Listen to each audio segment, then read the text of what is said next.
हजरत मूसा अलैहिस्सलाम। फिरौन, मैं वो पैगाम लाया हूँ जिसे तुम रोक नहीं सकते। ये रोशनी, कौन हो तुम? मैं मूसा हूँ, रब्बे आलमीन का रसूल। मालिक मिस्र। नूर और मोजिजात का सफर। वादी सीना की गहरी रात अपने अंदर अजीब खामोशी समेटे खड़ी थी। पहाड़ों के साए लंबे होकर जमीन पर फैल रहे थे।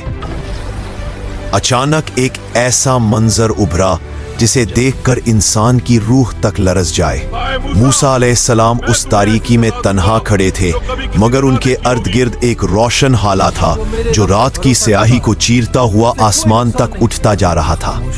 इस लम्हे ऐसा महसूस हो रहा था जैसे पूरी फिजा किसी बड़ी हकीकत के जाहिर होने का इंतजार कर रही हो। पहाड़ दम बखुद थे, हवाएं रुक गईं, परिंदे कहीं गायब हो गए। बस एक नूर था जो मूसा अलैहिस्सलाम के चेहरे को ऐसे रोशन कर रहा था जैसे उसी रोशनी ने सदियों से उनके इंतजार में अपने आप को थाम रखा हो। फिर जमीन में हल्की सी लर्जश हुई, जैसे कोई पोशीदा ताकत पहाड़ के अंदर से जाग रही हो। मूसा अलैहिस्सलाम ने असा मजबूती से थामा और आसमान की तरफ देखा। वहां एक ऐसा मंजर उभरा जो इंसानी नजर की हद से बाहर महसूस होता था।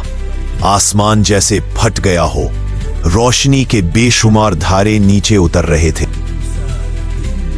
असी रोशनी में एक आवाज सुनाई दी, एक ऐसी आवाज जिसमें ना गरज थी ना सख्ती, मगर उसका रोब दिलों को झुका देता था। मूसा अलैहिस्सलाम इस रोशनी में खड़े थे, सर झुकाए, और पूरी वादी उस मंजर के सामने बेजान दिखाई दे रही थी। फिर वो लम्हा आया जिसने तारीख बदल दी। मूसा अलैहिस्सलाम ने असा जमीन पर रखा। जैसे ही लकड़ी जमीन से टकराई, रोशनी की एक लहरें पूरे मैदान में दौड़ गईं। चट्टानों ने एक दूसरे को पुकारा, हवाएं अचानक भड़के और फजा में एक अजीब सी हरारत भर गई।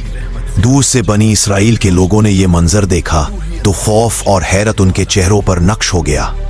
और जब समंदर के किनारे पहुंचा गया तो मंजर उससे भी बड़ा था।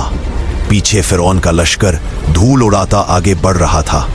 सामने पानी का बेइंतहा फैला हुआ समंदर था। लोग चीख रहे थे, बच्चे रो रहे थे, औरतें दुआ मांग रही थी, मगर मूसा अलैहिस्सलाम अपनी जगह पुरसुकून खड़े थे। उन्होंने आसमान की तरफ देखा, असा उठाया और समंदर के सामने कदम रखा। पानी के ऊपर रोशनी पड़ी तो लहरें लर्ज गई। अगले ही लम्हे समंदर ऐसे दो हिस्सों में बट गया जैसे किसी ताकत ने उसे रोक कर खड़ा कर दिया हो। पानी दोनों तरफ ऊंची दीवारों की शक्ल में खड़ा था। दरमियान एक खुश्क रास्ता जाहिर हुआ। बनी इसराइल हैरत से इस रास्ते को देखते रहे। ये वो लम्हा था जिसे देखकर हर आंख बदल गई, हर दिल हल गया, हर रूह ने सजदा कर दिया। जब सब लोग समंदर पार कर गए, मूसा अलैहिस्सलाम ने वापस हुजूम की तरफ देखा और फिर आसमान की तरफ। फिरौन का लश्कर रास्ते में दाखिल हो रहा था। मूसा अलैहिस्सलाम ने असा जमीन पर रखा। एक लम्हे में पानी की दीवारें टूट पड़ीं और वो समंदर आसमान को छूती लहरों के साथ नीचे गिरा। सब कुछ दफन करके हमेशा के लिए खामोश हो गया। फिर पहाड़ की चोटी पर वो वक्त आया जब अल्लाह ने मूसा अलैहिस्सलाम को अपने करीब बुलाया। रोशनी का समंदर उन पर उतरा। वो मंजर ऐसा था कि अगर कोई इंसान देख लेता तो उसकी आंखें भी इस नूर को बर्दाश्त ना कर सकती। मगर मूसा अलैहिस्सलाम के लिए ये रोशनी सुकून, मोहब्बत और रब का इंतखाब थी। ये वो सफर था जो खौफ से शुरू हुआ और नूर पर खत्म हुआ। ये वो कहानी है जिसे देखकर इंसान की रूह जाग उठती है। ये वो मंजर है जो दुनिया को याद दिलाता है कि रब जब चाहे नामुमकिन को मुमकिन बना देता है।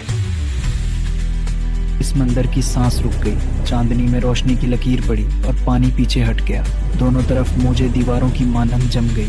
रब के हुक्म से रास्ता खुल गया है।